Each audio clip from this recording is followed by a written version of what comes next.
Alrighty guys, so basically we're gonna give you a rundown of what we've been doing the past like 3-4 weeks maybe, and like just give you an idea of what's been going on, why we haven't been posting as much, like just kind of everything. We're gonna go around each guy, and each guy's gonna tell you what they were doing for the last 3 weeks and give you their whole sides of the story. You guys can see. We also picked up a bunch of new stuff. Like, I don't know where we start with all the new stuff. Like, where do we leave off, honestly?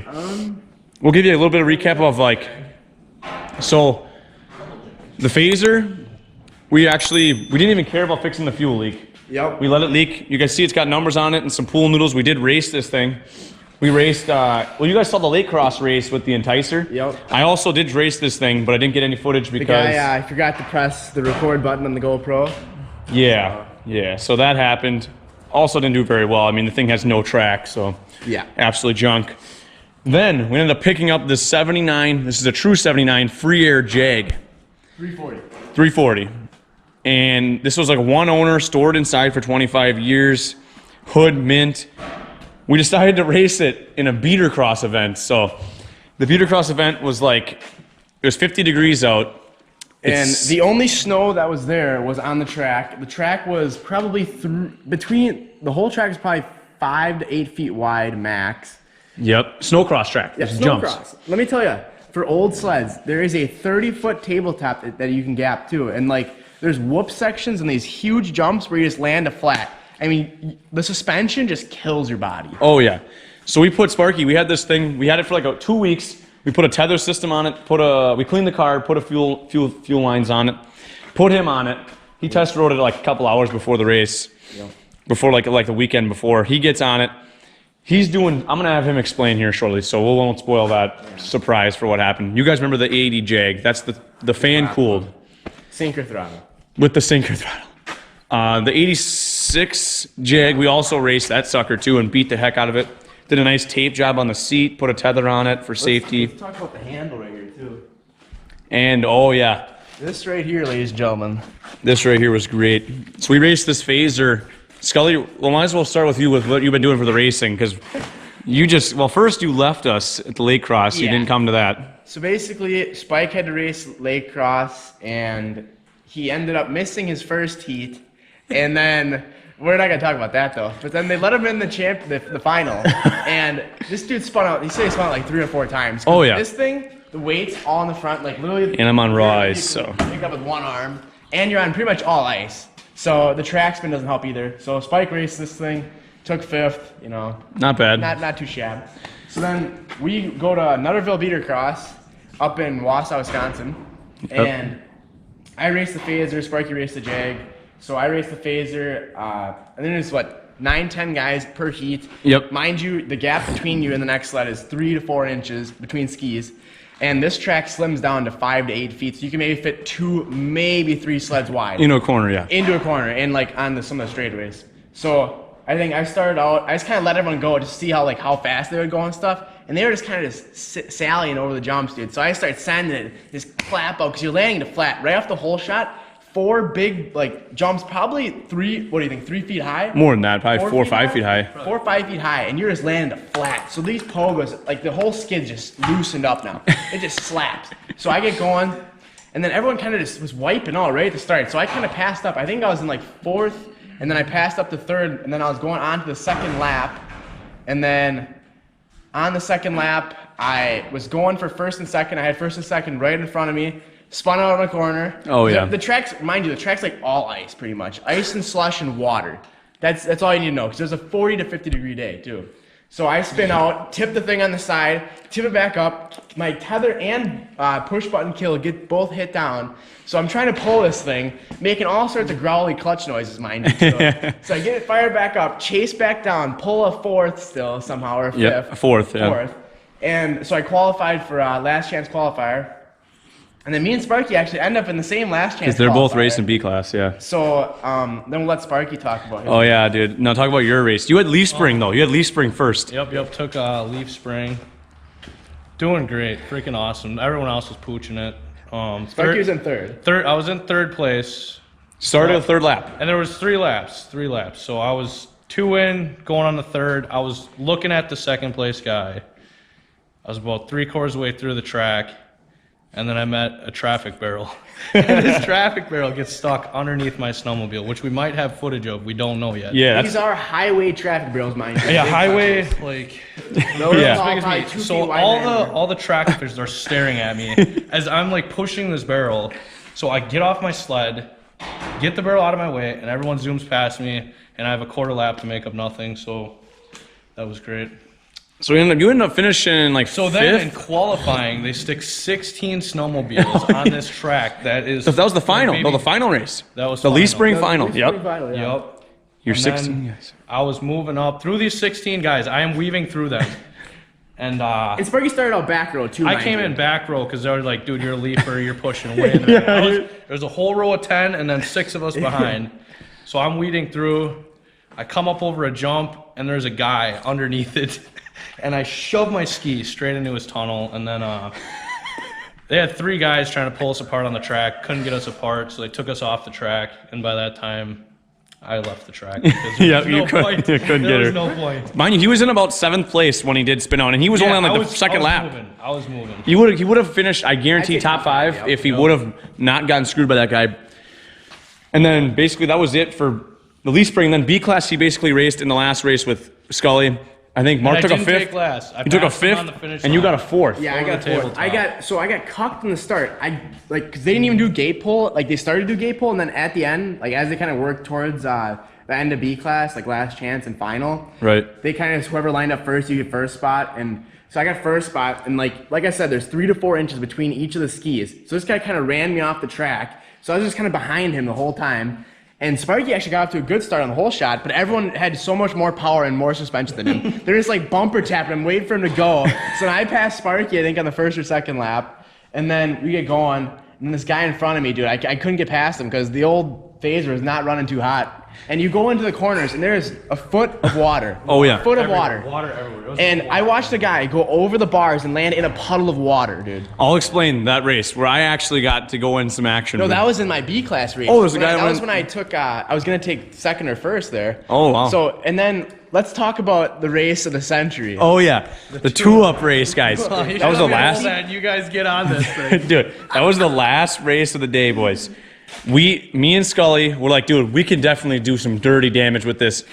So we have this seat belt out of one of the rally cars. Screwed into the tunnel. Mark's like, we can put some of these self-tappers in the tunnel. So we put 2 on each side, brings the Bauer Harbor Freight and sends them in. Nobody had anything like this. Like, we were like, oh my God, we're going to be the cats. This is going to be the cat's meow, dude.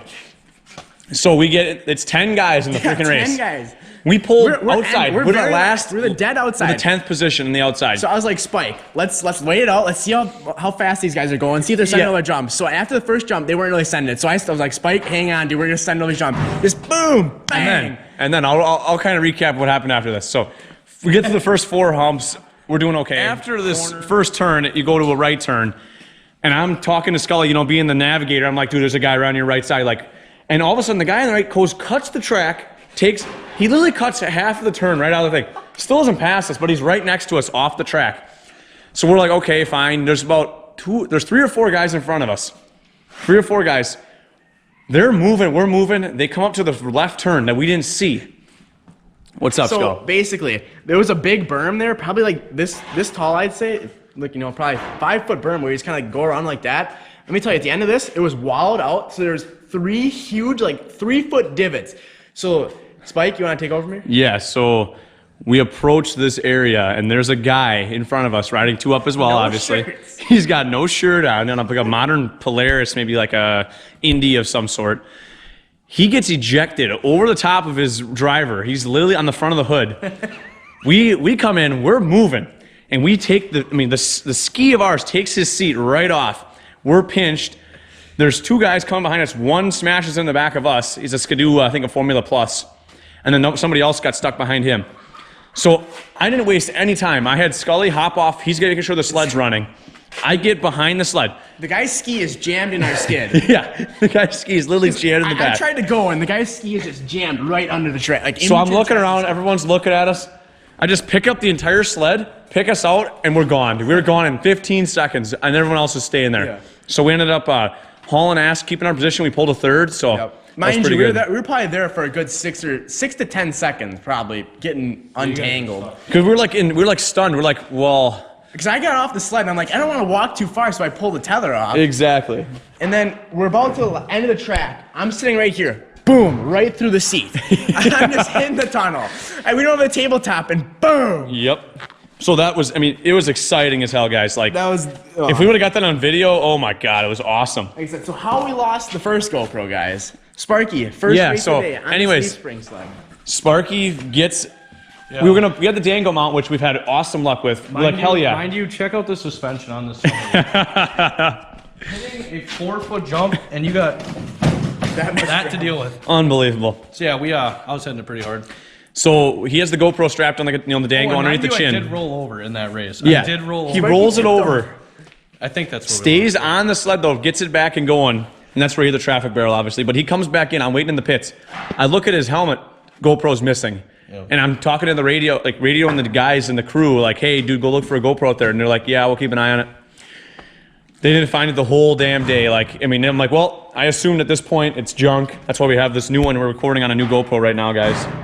But we do have good news. They found it. The Dango mount was snapped. Yep. But they're gonna ship it back to me, so that's awesome. So that's kind of how we lost the GoPro. We were kind of just waiting it out, seeing what happened. Also, picked up our new race sled for next season. This is a Yamaha Exciter 340 78. This is gonna be Sparky's main rig. We're gonna do this one up good. We learned a bunch of stuff this year, so the Enticers 300 is still gonna be around. We're gonna race that hopefully as well. Either Mark's gonna race both, or Caleb, or me. I don't know. One of us is gonna race it. But we figured out what we gotta do with the Enticer. The Exciter is gonna be the main rig. We're gonna put the money in, get the motor right. These are super hard to find, guys, the 340. The 440s you can find all day, but you ain't gonna find one of these 78s. They're really getting hard to find. So, super nice platform, lightweight, handled good, fast. Should be a recipe for some good success. Yeah, we also picked up one last thing, guys. It's gonna be the Jag. Let me tell you. Of course, another Jag. I mean, we could. 89 Jag 440. Mint. Wide mouth. Wide mouth, yep. No bats, dude. Absolutely mint. This thing is pristine showroom condition. 89 440, guys. Like Like, a spare hood back there on the wall. literally was taken care of so nicely. Meticulously maintained, some would say. Unbelievable, guys. I mean, It's clean when the windshield's clear. like windshield's perfect, seats perfect, original Jag The cover, tunnel doesn't have a dent in it. track mint. Literally just needs some fuel system work. Yep. Older gentleman owned it. Yep. Got it from another older gentleman, obviously. Put up another Cougar. Possibly, but we have too many Jags already, guys, honestly. We passed up 5 shitty sleds today, thankfully. Oh, that's okay. Thankfully. We got a dirty mouse full of pipe though. Yep. So, yeah, that was our latest kind of thing we did was this Jag, and then we had that Exciter, obviously, and you guys heard about the racing. So that's kind of what we've been doing for the last month. Kind of fell off the earth for a little while there. So. Oh, crap. We also bought a crotch rocket, too, you guys haven't seen yet. Yeah. So Sparky picked up a 08 Ninja 500 Yeah. for dirty cheap, and it is super nice. It's got 10,000 miles on it. So you guys have to see that, too. We'll do maybe an onboard dash video of him riding it or something, doing like a 0 to 100 pull or something. Yeah. But we did end up getting our motorcycle instruction permits, too, so me and Sparky can legally drive, which is nice. So we don't have to worry about... Well, we have less to worry about, I guess. We're not in the clear. We do We're still... not 3 U's. We have 2 U's, yeah. 2 U's. We got the Honda Elite 50 out. That thing's been running good. Yep. But yeah, just a bunch of stuff like to update you guys on. And you can see the shop just needs organization. And remind you, this breeder cross prepping, we were up till 11 the night before and we putting left, tethers on. We left around 6:30 a.m. Yeah, 6:30 a.m. the next day. So it's a miracle we made it to that race, honestly. Honestly, yeah. So thank God for Busch Light beer and fucking midnight oil, dude. Honestly. So yeah, next season's gonna be awesome. We got a bunch of racing stuff we're gonna be doing. So other than that, that's basically it. We're gonna start getting some content out. We got the Banshee's nearing completion, I guess, of running wise, I guess. Some more 450 updates too. Yeah, we'll do a whole video on the 450 because I mean, there's a bunch of stuff that we did to that thing. Yeah. And it's been running like a top. So yeah. Alrighty, guys. Well, that's gonna be it for this update video. I just wanted to get a good, solid, update on what's going on so you guys are aware. And a lot of interesting stuff happened. We figured we'd let you know what happened. We picked up a bunch of stuff. We did a bunch of stuff. It was fun.